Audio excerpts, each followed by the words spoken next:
नमस्कार दोस्तों, स्वागत है आप सभी का मेरे YouTube channel mind study point पर। मैं हूं आपका होस्ट मयंक साव और आज का हमारा वीडियो अकाउंटेंसी का है। आज के इस वीडियो में हम लोग फाइनल अकाउंट को बनाएंगे। इसके पहले भी हम लोगों ने फाइनल अकाउंट का ओवरव्यू देखा था। आज हम लोग विद एडजस्टमेंट के साथ फाइनल अकाउंट को पूरा बनाएंगे, जिसके अंदर trading account, profit and loss account और बैलेंस शीट आता है। तो चलिए वीडियो में आगे बढ़ते हैं। वीडियो में आगे बढ़ने से पहले अगर आप सभी ने मेरे चैनल को अभी तक सब्सक्राइब नहीं किया है तो जल्दी से चैनल कर दे सब्सक्राइब और प्रेस कर दे बेल आइकन को भी, ताकि आपको हमारे आने वाली वीडियो का नोटिफिकेशन तुरंत मिले और आप उसे मिस ना कर सके। तो बढ़ते हैं आज के हमारे टॉपिक की तरफ। तो चलिए आज कुछ नया सीख लेते हैं।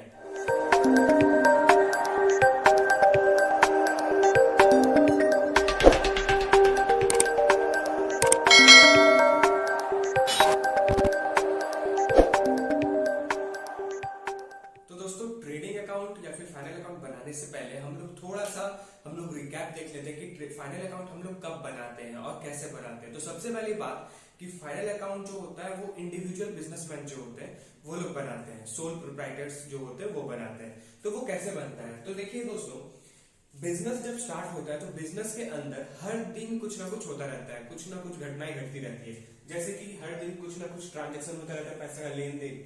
तो वो जो ट्रांजेक्शन हो रहा होता है उसमें हम लोग क्या बनाते हैं, पहले जर्नल अकाउंट बनाते हैं। हम लोगों ने अपने पहले वीडियो में देखा था, सेकंड वीडियो में देखा था, जिसमें हम लोग जर्नल बनाए थे। जर्नल की purchase account debit to cash account, bank account debit to cash account, cash account debit to capital account, ऐसा हम लोग बनाए थे। वो होता है जर्नल। जब जर्नल बन गया तो जर्नल बनने के बाद हम लोगों ने सारा एंट्री को रिकॉर्ड कर लिया। ठीक है, जर्नल के अंदर हम लोग हर एंट्री को रिकॉर्ड करते हैं, कितना का ट्रांजेक्शन हुआ है, क्या हुआ है। अब वो जो ट्रांजेक्शन हुआ है उसको हम लोग फिर क्या करते थे, सबका अलग अलग एक सेपरेट बुक बना लेते थे। सबका अलग अलग एक सेपरेट बुक बना लेते थे और जिसको हम लोग नाम देते थे लेजर पोस्टिंग। जिसको हम लोग नाम देते थे लेजर पोस्टिंग। सबका अपना अपना एक बुक बना दिए। बैंक का एक बुक है, परचेज का एक बुक है और उसके अंदर हम लोग बैलेंस निकालते थे। फाइनल बैलेंस जो होता था, बैलेंस सीडी याद है आपको, कैरेट डाउन या बीडी, बैलेंस फॉरवर्ड डाउन, ये निकालते थे। तो वो लेजर पोस्टिंग के अंदर होता था। जब लेजर पोस्टिंग हो गया तो उसके अंदर से कुछ एरर्स जो थे वो सारे हट गए। जो रिकॉर्डिंग के टाइम पे जो कुछ एरर्स आए थे, जैसे कि लोन लिया हुआ है या फिर पैसे ड्यू है, पैसे नहीं मिले हैं या फिर पैसा मिल नहीं रहा है, वो सारा चीज हम लोगों ने इसके अंदर आइडेंटिफाई कर लिया था। लेजर अकाउंट सबका अलग अलग बनाकर, वो बनाने के बाद हम लोगों ने फिर क्या किया, ट्रायल बैलेंस बना लिया। ट्रायल बैलेंस बना लिया, यहाँ पे डेबिट, यहाँ पे क्रेडिट। जो परचेज डेबिट है, परचेज रिटर्न कितना है, क्रेडिट है, कैपिटल क्या है, क्रेडिट है, ड्रॉइंग्स कितना है, वो डेबिट है। ये हम लोगों ने ट्रायल बैलेंस बनाया। हम लोगों ने सबसे पहले रिकॉर्ड किया। रिकॉर्ड करने के बाद उसे क्लासिफाई किया, यानी कि उसको डिफरेंशिएट कर दिया कि ये आदमी इस कैटेगरी में है, उस कैटेगरी में है। फिर उसके बाद हम लोगों ने उनका फाइनल बैलेंस यहाँ पे लिखा ट्रायल बैलेंस के अंदर। अब ट्रायल बैलेंस के बाद हम लोग अब फाइनल स्टेप पे पहुंचते हैं, जो पूरा साल का ट्रांजैक्शन, पूरा साल का हम लोग को रिकॉर्ड बताता है। वो होता है फाइनल अकाउंट। वो होता है फाइनल अकाउंट। ठीक है, वो होता है फाइनल अकाउंट। फाइनल अकाउंट कैसे बनता है वो हम लोग बात करेंगे आज के इस वीडियो में। और फाइनल अकाउंट को फाइनल अकाउंट ही क्यों बोलते हैं वो भी हम लोग बात करेंगे आज के वीडियो में।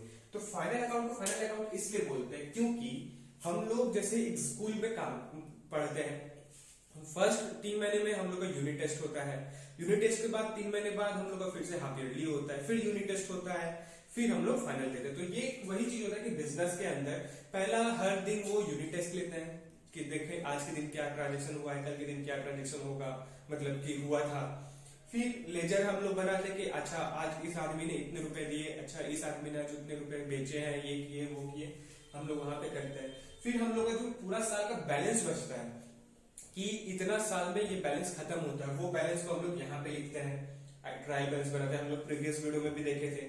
फिर उसके बाद हम लोग फाइनल अकाउंट निकालते हैं कि पूरा देखते हैं एक साल के अंदर हमारा बिजनेस कहाँ पे स्टैंड कर रहा है, प्रॉफिट कर रहा है, लॉस कर रहा है। और इससे किसको हेल्प होता है, इससे दो लोगों को हेल्प होता है, एक बिजनेस को और एक उसके यूजर्स को। जो हो सकता है आपको एक बड़ा इंडस्ट्री में आप काम कर रहे हो, वहां का कुछ लोग शेयर्स लिए हुए उस बिजनेस का, तो वो लोग जब शेयर्स लेते हैं, खरीदना चाहते हैं, तो वो लोग बैलेंस शीट देखते हैं कि अकाउंट कंपनी के पास कितना का लायबिलिटी और कितना का एसेट्स है, वो शेयर देने लायक है या नहीं, उसमें पैसे लगाने लायक है या नहीं वो कंपनी, ये चीज होता है। ठीक है, तो ये सारा चीज काम पे आता है और फाइनल अकाउंट हम लोग इसलिए बनाते हैं। फाइनल अकाउंट के अंदर हम लोग trading account, profit and loss account और बैलेंस शीट बनाते हैं। तो अब हम लोग उसके बारे में थोड़ा सा जानते हैं कि फाइनल अकाउंट के अंदर क्या क्या चीजें होती है और वो किस तरीके से काम करती है। तो दोस्तों फाइनल अकाउंट के अंदर, यहां लिख देता हूं, फाइनल अकाउंट के अंदर हम लोग दो चीज बनाते हैं, एक दो। एक में हम लोग बैलेंस शीट बनाते हैं, बैलेंस शीट BLS, ठीक है, और एक में हम लोग प्रॉफिट एंड लॉस और ट्रेडिंग अकाउंट बनाते हैं, trading and profit and loss account. अब इसके अंदर हम लोग को तीन चीज मिलती है, इसके अंदर तीन चीज मिलती है और इसके अंदर हमें दो चीज मिलती है। इसके अंदर कौन कौन सी तीन चीज मिलती है? तो ट्रेडिंग अकाउंट के अंदर हम लोग को GP मिलता है, जिसको हम लोग ग्रॉस प्रॉफिट बोलते हैं। PL के अंदर हम लोग को NP मिलता है, जिसे हम लोग नेट प्रॉफिट बोलते हैं। और इन दोनों के अंदर से हम लोग को क्या मिलता है? OP यानी कि ऑपरेटिंग प्रॉफिट। ये आपको स्कूल की बुक में देखने को नहीं मिलेगा, आपको स्कूल के बुक में ये दोनों चीज पढ़ने मिलेगा, ग्रॉस प्रॉफिट और नेट प्रॉफिट। ये हम लोग जब अपर लेवल में जाते हैं तब हम लोग को पता चलता है, ठीक है। BLS में हम लोग क्या मिलता है? लायबिलिटी और एक तरफ एसेट्स। ये होता है फाइनल अकाउंट के अंदर, ठीक है। ये चीज पे हम लोग काम करेंगे, ये चीज को हम लोग पढ़ेंगे। प्रीवियस वीडियो में हम लोगों ने जो ओवरव्यू देखा था उसमें हम लोगों ने ग्रॉस प्रॉफिट भी निकाला था और नेट प्रॉफिट भी निकाला था कि नेट प्रॉफिट कहाँ निकलता है, कब निकलता है, ग्रॉस प्रॉफिट कब निकलता है। और उसे हम लोगों ने अलग अलग कैटेगरी में डिफाइन किया था कि GP जो होता है वो ट्रेडिंग अकाउंट में निकलता है, ट्रेडिंग अकाउंट के अंदर। लेकिन आज के इस वीडियो में हम लोग जो एडजस्टमेंट करेंगे उसमें हम लोग सब साथ में बनाएंगे। ट्रेडिंग अकाउंट और प्रॉफिट एंड लॉस अकाउंट एक साथ होगा और बैलेंस शीट अलग होगा, ठीक है। तो इसके अंदर हम लोग डायरेक्ट नेट प्रॉफिट निकालेंगे, ग्रॉस प्रॉफिट नहीं निकालेंगे। नेट प्रॉफिट निकलेगा या तो नेट लॉस निकलेगा अगर कंपनी जैसा रहेगा, ठीक है। तो हम लोग अब बात करते हैं आज के सवाल का। तो सवाल की तरफ चलते हैं। तो स्क्रीन में आपको कुछ क्वेश्चंस दिख रहे होंगे जो ट्रायल बैलेंस का है, और वो ट्रायल बैलेंस मेरे बुक में है, तो उस बुक का फोटो आपको स्क्रीन में दिख रहा होगा साइड में। तो पहला क्वेश्चन जो है यहाँ पे लिखा गया है कि एक ट्रायल बैलेंस बना हुआ है जिसमें हम लोग को फाइनल अकाउंट बनाना है, और वो फाइनल अकाउंट किसका बनाना है? मैसर्स ऑथर एंड कंपनी, ये कंपनी का नाम है। ट्रेडिंग अकाउंट और प्रॉफिट एंड लॉस अकाउंट हम लोग को बनाना है। तो यहाँ पे हम लोग सबसे पहले हेडिंग में क्या लिखेंगे? ट्रेडिंग अकाउंट, ट्रेडिंग और प्रॉफिट एंड लॉस अकाउंट यहां लिखे। उसके नीचे हम लोग क्या लिखेंगे? Messrs, MS, Messrs author and company. कौन से ईयर दिया हुआ है? ईयर दिया हुआ है 2021 फॉर द ईयर एंडेड 31 मार्च 2021। ये चीज हम लोग को लिखना होता है trading account, profit and loss account के ऊपर में। और बैलेंस शीट के अंदर लिखा क्या रहता है? बैलेंस शीट एज ऑन 31 मार्च 2021। जो आपको डेट दिया रहेगा ईयर के साथ, वो डेट और ईयर लिखना है आपको, ठीक है। इसे मैं रफ कर दूंगा वरना मेरा ये जो बोर्ड है वो छोटा पड़ जाएगा ट्रांसलेशन के लिए, ठीक है। तो आप इसे नोट डाउन कर लो कि क्या लिखा हुआ है ट्रेडिंग और profit and loss account, message author and company for the year ended 31 मार्च 2021। अब हम लोग यहाँ पे अकाउंट बनाते हैं, ट्रांजेक्शन करते हैं फाइनल अकाउंट। तो सबसे पहले हम लोग यहाँ पे हम लोग ने जैसे कि बात किया ट्रेडिंग और प्रॉफिट एंड लॉस अकाउंट को एक साथ बनाएंगे। हालांकि आप लोग जब आगे बढ़ोगे सब्जेक्ट में या फिर एग्जाम में तो आप भी एक ही साथ बनाओगे। आपको यहाँ पे छूट रहता है कि या तो आप ट्रेडिंग बना लो या फिर प्रॉफिट बना लो, या तो एक साथ बना लो, अलग अलग मत बनाओ। लेकिन किसी किसी स्कूल में आपको रहता है कि नहीं ट्रेडिंग भी अलग बनाना है, प्रॉफिट एंड लॉस भी अलग बनाना है। तो वो भी हम लोग बता देते हैं। आपको एक ट्रिक बताऊंगा जिससे आपको बिल्कुल आसानी हो जाएगी कौन सा चीज कौन से अकाउंट के अंदर जाएगा, ट्रेडिंग के अंदर कौन आएगा और प्रॉफिट एंड लॉस के अंदर कौन आएगा, इसके ऊपर हम लोग बात करेंगे। तो अभी हम लोग यहाँ पे एक फॉर्मेट बना लेते हैं जो ट्रेडिंग अकाउंट और प्रॉफिट एंड लॉस अकाउंट का होगा, ठीक है। इस तरीके से कुछ बनेगा।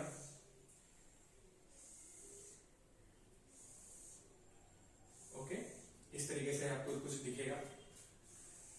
अब यहाँ पे ये साइड जो होगा वो डेबिट का होगा, ये साइड जो होगा वो क्रेडिट का होगा। इसमें हम लोग पार्टिकुलर्स लिखेंगे, पार्टिकुलर्स, इसमें लिखेंगे डिटेल्स, इसमें लिखेंगे अमाउंट, ये डिटेल्स क्यों लिखे अभी आपको मैं बताऊंगा डिटेल्स का मतलब क्या होता है। यहाँ पे फिर पार्टिकुलर्स, डिटेल्स, अमाउंट, ठीक है।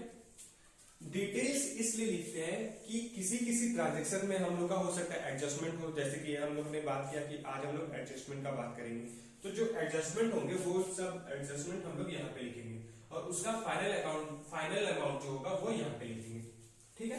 तो पहला क्वेश्चन देखते हैं। तो पहला क्वेश्चन हम लोग का कैपिटल एंड ड्राइंग का है। तो कैपिटल एंड ड्राइंग जो होता है वो सिर्फ और सिर्फ बिजनेस बैलेंस शीट में जाता है, वो ना प्रॉफिट एंड लॉस में आएगा ना ही उसमें आएगा ट्रेडिंग अकाउंट में। तो हम लोग स्टार्ट करेंगे परचेज एंड सेल्स के साथ। तो यहाँ पे सबसे पहले हम लोग स्टॉक देखेंगे।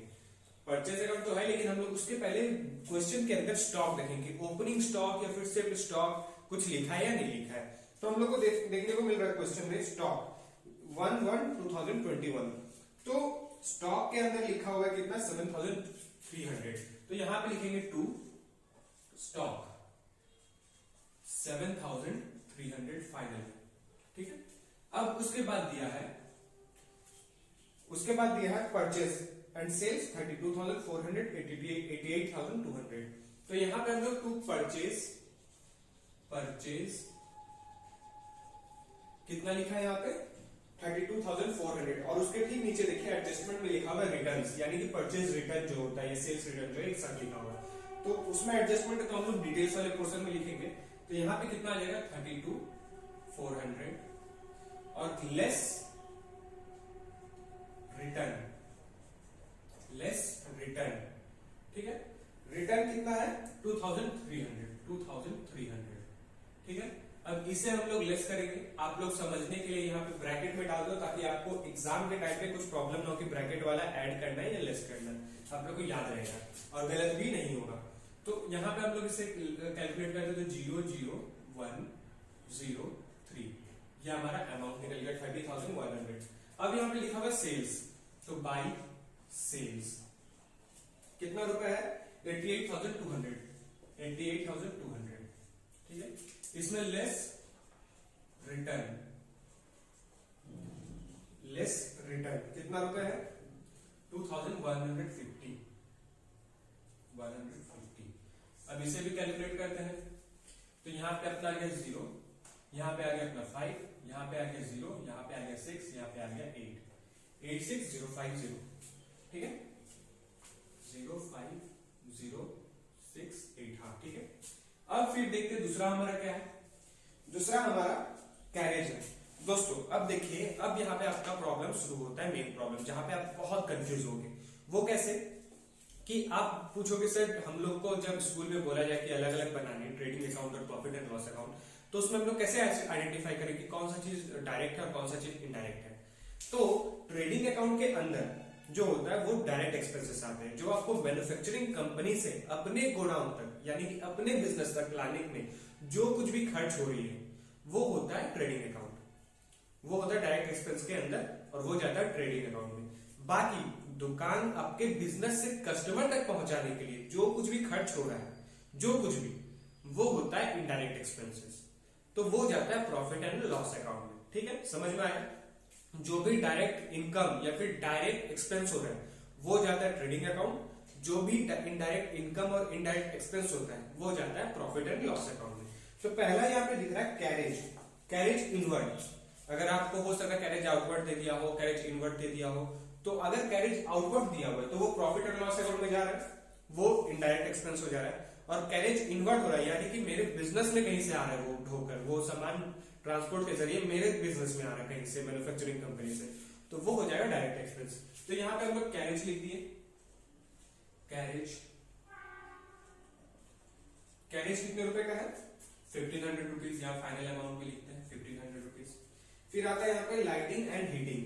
तो लाइटिंग एंड हीटिंग आपका फैक्ट्री है, फैक्ट्री में सारा काम चल रहा है, बहुत सारा काम है फैक्ट्री में, बहुत काम चल रहा है, तो वो क्या हो जाएगा डायरेक्ट एक्सपेंस हो जा रहा है कि आपका फैक्ट्री आप कुछ मैन्युफैक्चर कर रहे हो तो उसमें भी तो आपको हीटिंग का जरूरत पड़ रहा है, आपका ही फैक्ट्री है, आप अपने गोडाउन में ही अपना फैक्ट्री बना कर रखे हो, तो वो डायरेक्ट एक्सपेंस हो रहा है।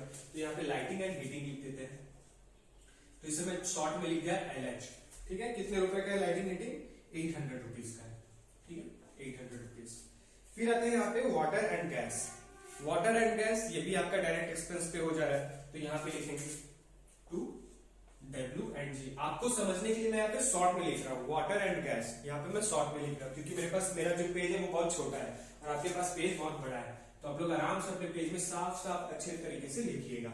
डिटेल्स मैंने इसलिए बनाने बोला, आपका एक तो कैलकुलेशन भी हो जाएगा और आप जब एग्जाम में दे रहे हो तो इसके वजह से आपको नंबर भी ज्यादा मिलेगा। ठीक है, फिर हमारा आता है वेजेस एंड सैलरीज। देखिए wages and salaries sorry, wages होता है डायरेक्ट एक्सपेंसेस और सैलरी होता है इनडायरेक्ट एक्सपेंसेस। तो अगर आपका वेजेस एंड सैलरी एक साथ दिया हो जैसे आज के क्वेश्चन में, तो वो आप ट्रेडिंग अकाउंट में डालोगे, और वही चीज अगर वेजेस अलग और सैलरीज अलग दिया हुआ है तो आप उसे अलग अलग करके रखोगे। वेजेस को ट्रेडिंग में डालोगे और सैलरीज को आप प्रॉफिट एंड लॉस में डालोगे। ठीक है, तो यहां पे हम लोग लिख देते हैं wages and salary, wages and salaries. Wages and salary कितने रुपए का है? 2500। और हम लोग को नीचे में देखने को मिल रहा है एक एडजस्टमेंट है, आउटस्टैंडिंग 700 वेजेस, तो यहां पे हम लोग लिखते हैं 2500 और एड एडजस्टमेंट में एड आउटस्टैंडिंग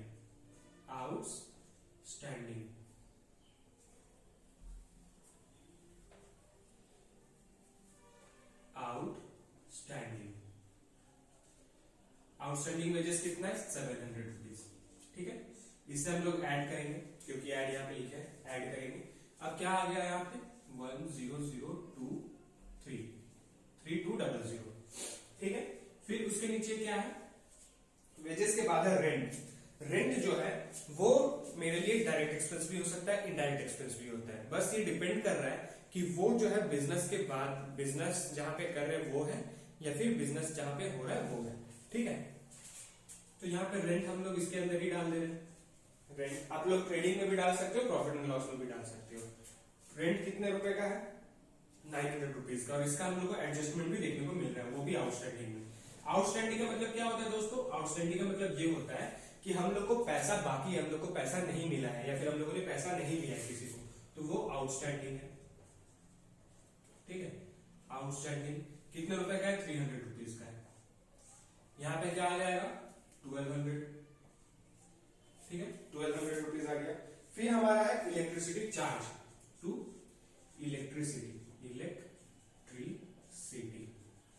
इलेक्ट्रिसिटी चार्ज कितना है? 1300। फिर हमारा क्या है? पोस्टेज। पोस्टेज यहां पे लिखते हैं, पोस्टेज जो हम लोग का कुछ डॉक्यूमेंटेशन हो रहा है, तो पोस्टेज जो है वो प्रॉफिट एंड लॉस अकाउंट में जाता है, वो कंपनी का डायरेक्ट एक्सपेंस नहीं होता, वो इनडायरेक्ट एक्सपेंस होता है। तो पोस्टेज कितना है यहाँ पे? 200 रुपीज। ठीक है, 200 रुपीज। फिर यहाँ पे क्या है? नेक्स्ट है printing charges 700 rupees. Printing charges ये भी आपका प्रॉफिट एंड लॉस अकाउंट में जाता है। ठीक है, ये भी आपका प्रॉफिट एंड लॉस अकाउंट में जाता है। क्यों? क्योंकि ये इनडायरेक्ट एक्सपेंस होता है। तो प्रिंटिंग एंड चार्जेस 700 रुपीज है, लेकिन उसका हम लोग को एडजस्टमेंट देखने को मिल रहा है कि उसका प्रीपेड चार्जेस अप्लाई मिल चुका है, मतलब कि उसको उसमें हम लोग को एडवांस 200 रुपए मिल चुके हैं, तो वो एडवांस जो मिला है उसको हम लोग इसमें लेस करेंगे, लेस प्रीपेड। तो यहां पे पहले कितना है हम लोग का? यहाँ पे प्रिंटिंग चार्जेस 700 रुपीज है, और उसके बाद जो हम लोग का प्रीपेड मिला है वो 200 रुपीज है, जो लेस होगा। ठीक, उसको कैलकुलेट करेंगे तो यहाँ पे 500 रुपीज आ गया। अब उसके बाद जो है वो है लीगल चार्जेस। लीगल चार्जेस की कुछ डॉक्यूमेंटेशन है, जैसे हम लोग लीगल बना रहे हैं, जो अभी तक वो साइन नहीं हुआ था, लीगल होने के बाद उसका भी कुछ चार्जेस हो गया, जो हम लोग का प्रॉफिट एंड लॉस अकाउंट के उसमें जाएगा, इनडायरेक्ट एक्सपेंस के अंदर। तो यहाँ पे लीगल चार्जेस कितने रुपए है यहाँ पे? Legal charges 480 rupees. 480 रुपीज। ठीक है, फिर हमारा एक आता है इंटरेस्ट अर्न। इंटरेस्ट मिला है तो ये इनडायरेक्ट इनकम है, ये इनडायरेक्ट इनकम है, तो हम लोग यहां पे लिखेंगे बाय इंटरेस्ट रिसीव्ड। कितना मिला है? 290 रुपीज। 290 रुपीज। क्यों हम लोग अंडर लिखे? क्योंकि इसका एक एडजस्टमेंट भी हम लोग को देखने को मिल रहा है जिसमें इंटरेस्ट हम लोग को रिसीव नहीं हुआ है। कितने रुपए? 100 रुपए। तो वहां पे हम लोग इसे लेस करेंगे, जो चीज अभी तक नहीं मिला है, due not received. Due interest भी लिख सकते हो, ड्यू इंटरेस्ट 100 रुपीज, जिसे हम लोग लेस करेंगे। ठीक है, तो कितना आ जाएगा वहां पे? 190।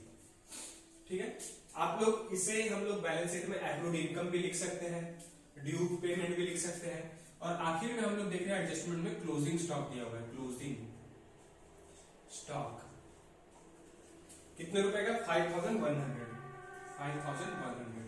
रुपए का। अब हम लोग इसे ऐड करते हैं, उन सभी को हम लोग ऐड करेंगे। ठीक है, तो ऐड करने के बाद हमारा जो अमाउंट आएगा वो इस तरफ, वो कुछ इस तरीके से आएगा, 0 4 3 1 9 9134 91, यहां मैं साफ करके लिख दूं 91340। ठीक है, ये हमारा अमाउंट आएगा। इसे ऐड करने के बाद टोटल, और यहां पे हम लोग क्या देखेंगे, अगर हमारा क्रेडिट साइड ज्यादा आता है, क्रेडिट अमाउंट अगर ज्यादा आता है डेबिट साइड से, तो हम लोग यहाँ पे वो चीज लिखेंगे 91340। और अगर डेबिट साइड हमारा जाता है तो हम लोग डेबिट साइड का अमाउंट यहाँ क्रेडिट साइड में लिखेंगे। लेकिन इसमें एक प्रॉब्लम हो गया, अगर हमारा क्रेडिट साइड ज्यादा है डेबिट साइड से, तो हमारा क्या होने वाला है? प्रॉफिट होने वाला है, हमारा प्रॉफिट होने वाला है। लेकिन अगर डेबिट साइड हमारा ऐड करने से ज्यादा आ गया, क्रेडिट साइड में कम आ गया, तो हमारा जो होने वाला है वो लॉस होने वाला है, ग्रॉस लॉस या नेट लॉस होने वाला है। ठीक है, तो यहाँ पे हम लोग को जैसे कि ये अमाउंट जो है मुझे कम लग रहा है इस तरफ डेबिट साइड में, तो यहाँ पे इतना अमाउंट है। अब इसे हम ऐड करेंगे, तो यहाँ पे मैं एग्जांपल लिख देता हूं, एग्जांपल में यहां लिख रहा हूं, लेकिन आपको लिखना इस जगह में। ठीक है, इसे लेस करके, इसे ऐड करके इससे लेस करना है, इस चीज को ऐड करके आपको इस चीज के साथ लेस करना है। तो अगर हम लोग इसे ऐड करते हैं तो उसका ऐड जो अमाउंट आएगा वो क्या आएगा? 49980। ये टोटल अमाउंट आएगा आपका डेबिट साइड में, और आपका क्रेडिट अमाउंट कितना है? 91340।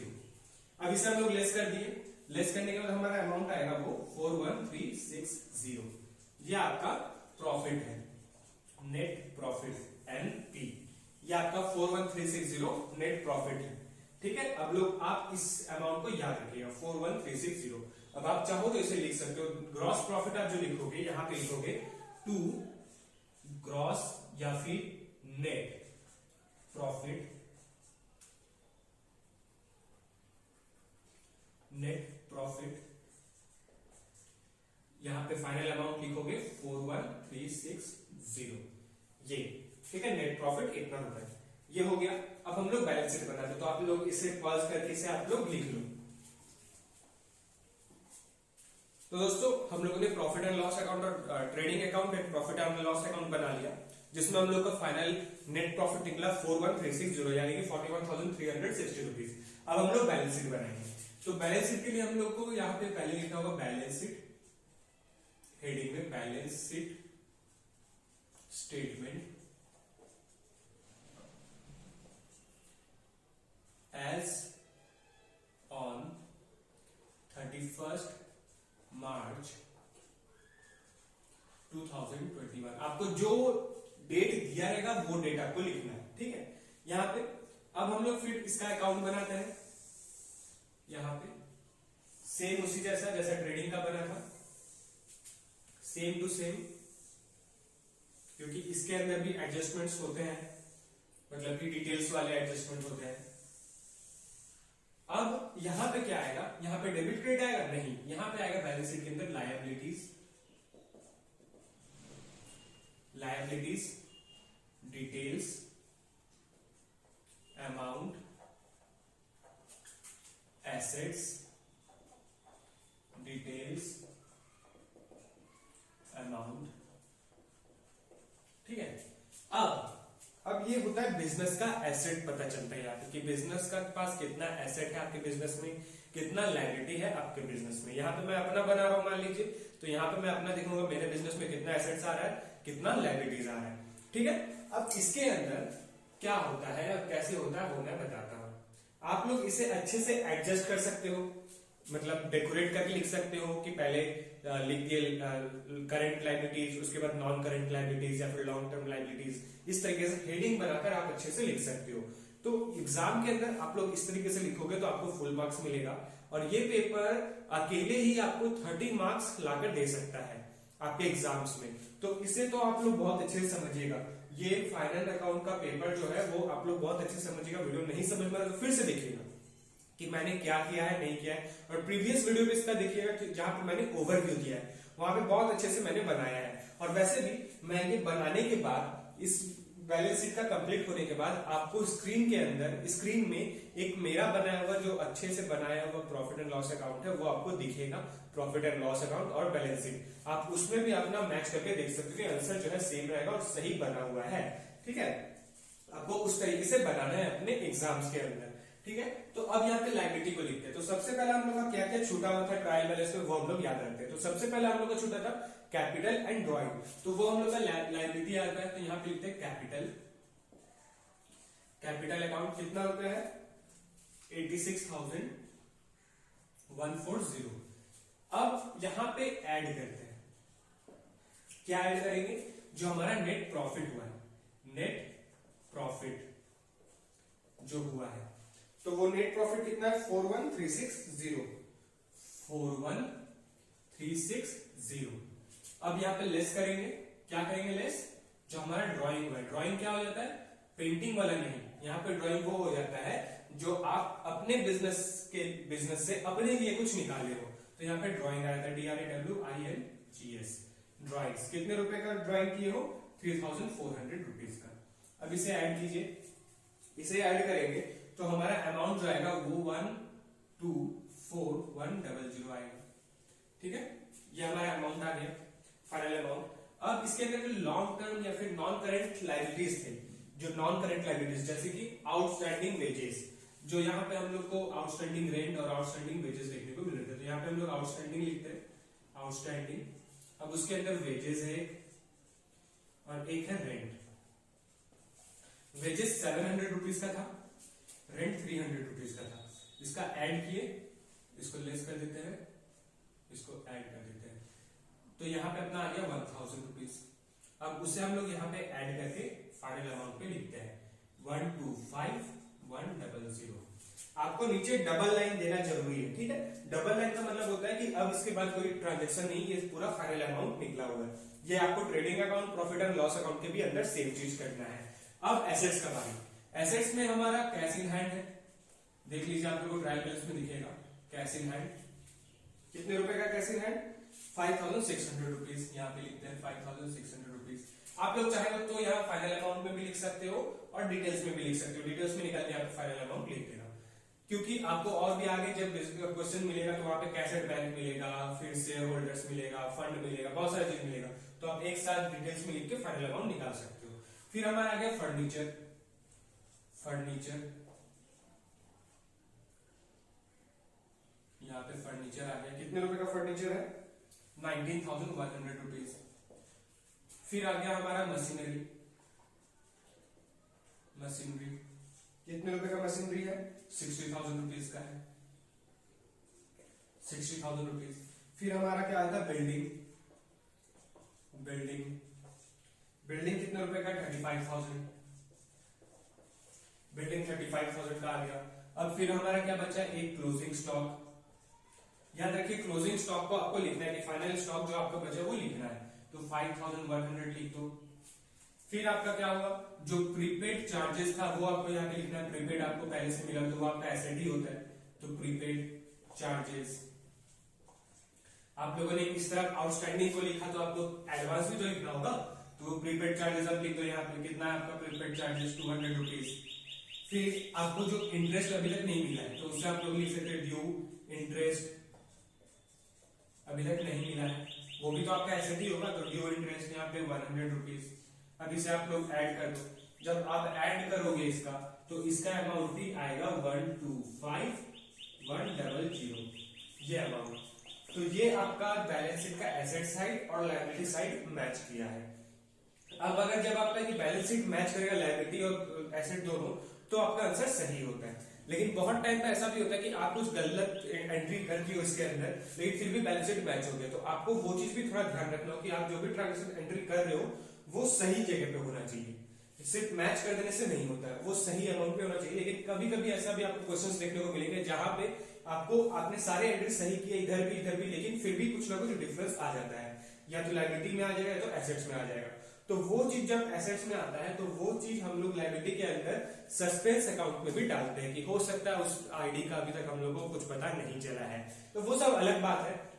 ये तो था नॉर्मल एडजस्टमेंट के साथ, ये भी एडजस्टमेंट था लेकिन ये नॉर्मल था। लेकिन अब अगर आप लोग जब आगे बढ़ाओगे तो हो सकता है आपको अपने एसेट्स के अंदर कुछ ना कुछ आपको डिप्रिसिएशन देखने को मिले। फर्नीचर के अंदर, मशीनरी के अंदर, बिल्डिंग के अंदर डिप्रिसिएशन। वो कैसे सर? आप पूछोगे सर ये क्या हो जाता है डिप्रिसिएशन? तो जैसे कि आप मान लीजिए मोबाइल फोन यूज कर रहे हैं अपना, तो आपने जब खरीदा, अब आप उसे जब बेचने जाओगे, किसी अपने फ्रेंड्स को बोले या फिर किसी आदमी को बोले कि मैं अपना ये फोन बेचना चाहता हूँ, तो क्या आप वो अमाउंट में बेचोगे जिस अमाउंट में आप खरीदे थे? नहीं, आप उसे कम अमाउंट में बेचोगे। तो जो अमाउंट कम हो रहा है वो उसका यूज होता है कि उसका आपने यूज कर लिया है, इसलिए आपका उसमें डिप्रिसिएशन लगेगा, उसका चार्जेस कटेगा। तो हो सकता है आपको फर्नीचर के अंदर 10% का चार्ज देना पड़े डिप्रिसिएशन, मशीनरी के अंदर 10%, बिल्डिंग के अंदर 10%, ये आपको देने को मिले। तो जब आपको डिप्रिसिएशन देने को मिलेगा तो आप इनमें से उनको लेस करेंगे। जैसे मान लीजिए फर्नीचर का 10% है, तो यहाँ पे उसका अमाउंट क्या आ जाएगा? 1910, 10%। अब इसको इस अमाउंट को इस अमाउंट के साथ लेस करेंगे और जो अमाउंट निकलेगा वो आपका फाइनल अमाउंट आएगा। ठीक है, सेम उसका इसके अंदर भी करेंगे, इसी के अंदर करेंगे। और एक चीज मैं आपको बता दूं कि अगर यहाँ पे दे दिया यानी कि लैंड अलग से दे दिया एंट्री लैंड, उसमें आपका डिप्रिसिएशन नहीं लग रहा है। लैंड जो जमीन होता है उसके अंदर आपका डिप्रिसिएशन नहीं लगेगा, उसमें एप्रिसिएशन लगेगा। क्यों? क्योंकि लैंड का प्राइस होता है वो बढ़ता है, कभी घटता नहीं है। तो आपको ये चीज ध्यान रखना होगा। लैंड यहाँ पे दे दिया, एसेट्स में लैंड 10% एप्रिसिएशन, यहाँ पे 1 लाख रुपीज है और उसका 10,000 रुपीज है और उसका 10% आपको बढ़ाने के लिए दे दिया। तो आप क्या करोगे? तो इसका एक जीरो और ऐड कर दोगे, ये 1,000 रुपीज। ठीक है, तो ये होता है इसका 10% और इसे ऐड करोगे तो यहाँ पे 11,000 का आपका वो जो लैंड है हो जाएगा। तो ये तो था बैलेंस शीट स्टेटमेंट। इसके पहले हम लोगों ने प्रॉफिट एंड लॉस को पढ़ा। तो दोस्तों आज के लिए बस इतना ही। उम्मीद करता हूं कि आप सभी को मेरा वीडियो पसंद आया होगा। तो जाते हैं वीडियो को लाइक करें और अगर आप चैनल पर न्यू है तो चैनल को प्लीज सब्सक्राइब करें और प्रेस करें बेल आइकन को भी, ताकि आपको हमारे आने वाले वीडियो का नोटिफिकेशन तुरंत मिले और आप उसे मिस ना कर सके। तो मिलते हैं हमारे अगले वीडियो पे, तब तक जुड़े रहे मैथमेटिक्स पॉइंट के साथ। सारे नोट्स का पीडीएफ आपको नीचे डिस्क्रिप्शन में मिल जाएगा, उसमें लिंक है, आप उसे ओपन कीजिए और अपना पीडीएफ डाउनलोड कर लीजिए। धन्यवाद।